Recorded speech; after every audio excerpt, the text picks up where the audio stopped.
All right, quickly dipping into news break that is coming in. The Indian Army has now launched a swift and coordinated humanitarian assistance and disaster relief operation in the wake of the devastating cloudburst, which is questionable right now, viewers, because most experts have debunked the cloudburst theory. The region is currently cut off from both north and south due to multiple road breaches, landslides and collapsed bridges. Over 225 army personnel, including infantry engineering teams, are on ground for search, rescue and relief tasks. 7 teams are operating with Recce radar near Tekla.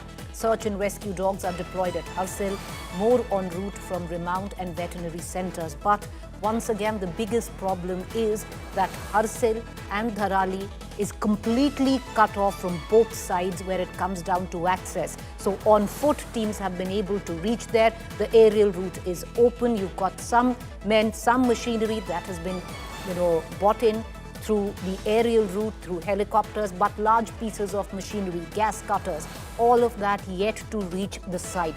Therefore, till now, we have limited knowledge what is really the expanse of this particular tragedy. I want to cut across to my colleague Anjali Ishtwal, who's joining us live from Maneri, Uttarakhand.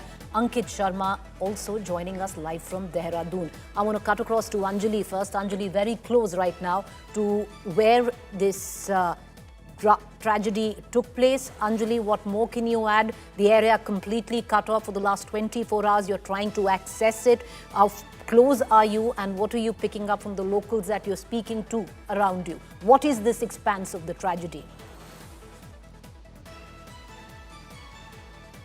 Right, Preeti, as darkness is descending, we decided to retreat back. We were just 51 kilometers short from ground zero where the incident happened. And because it is an area which is not very heavily populated, it is the area that we were at, it's called Bhatwadi. It is a village that was what we were calling the last motorable point. After that, there were cave-ins of roads. The National Highway 34 had completely given away at 2 points. At one point, there was a 60-meter cave-in, and then there was a 100-meter cave-in just a kilometer down the road. So obviously, there was no way we could have gone further. But at that point of time, we realized that the SDRF and the NDRF teams, they had walked past it and they had tried to reach the location on foot. But the good thing is, as you mentioned, that the aerial route had opened up. So there were continuous sorties also of the helicopters that we could hear all the time while we were standing over there. The people over there, the locals, as you asked, I spoke to some of them.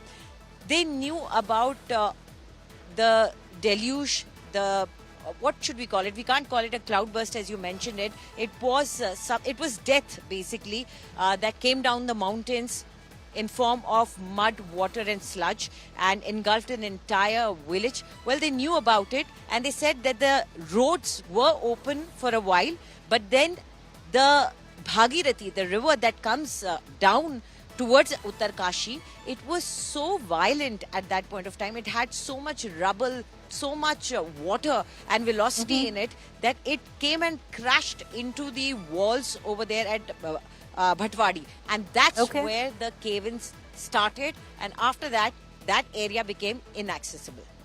All right, Anjali, appreciate you joining us. I want to quickly get in Ankit. Ankit, right now, the fatalities stand exactly what they were yesterday. We just have one more confirmed, unfortunately, of death, which is 5, but scores, hundreds still missing. The reason, Ankit, is because help has just about gotten to Harsil only this afternoon through the aerial route, so it will take another 24 hours to know what is the real damage. Yes, absolutely. 24 hours, more than 24 hours passed, and yet the situation is still grim, and a lot of manpower has been mobilized, but they are on hold to some extent because of the adverse weather conditions in Uttarkashi and ahead in Dharali as well. Now, it's one of the very rare terrains and harsh terrains, I would say. And we spoke to 2 scientists who also say that if it is not the cloudburst, then there could have been either a lake breach, or there was some water which was accumulated in the mountains, and due to some extent force or pressure, the moraine, which is the lower part of an avalanche, which is settled in a solid form, had burst Right. out, and the rubble along with water came down heavily to completely devastate the Dharali village Right. and the surroundings. Now it has created an alluvial fan, which is like a fan-like shape if you focus over the geography at the moment. And before after picture shows that there is a fan-like shape that has been created, a shell-like shape, and completely gone away. There were houses, there were lives. So True. many people were living How over many there. They were missing, business. Ankit, before we get into our experts? How many missing right now? Do we have an official figure on that? Well, talking about the official figure, there is search for, according to Uttarakhand Disaster Management Authority, they say that they are looking for, at the moment they have a list of 15 people. However, our Okay. sources say that there are more than 50 people who are That are missing. missing. All Yes, right. and Okay. that is why the forces have been mobilized. There are Right. Chinooks, there are My-17s, and UCADA has also been undertaking Right. sorties. We'll Sorties keep a were keen eye on all of undertaken. that. Ankit and Anjali, thank you for joining us. Be safe.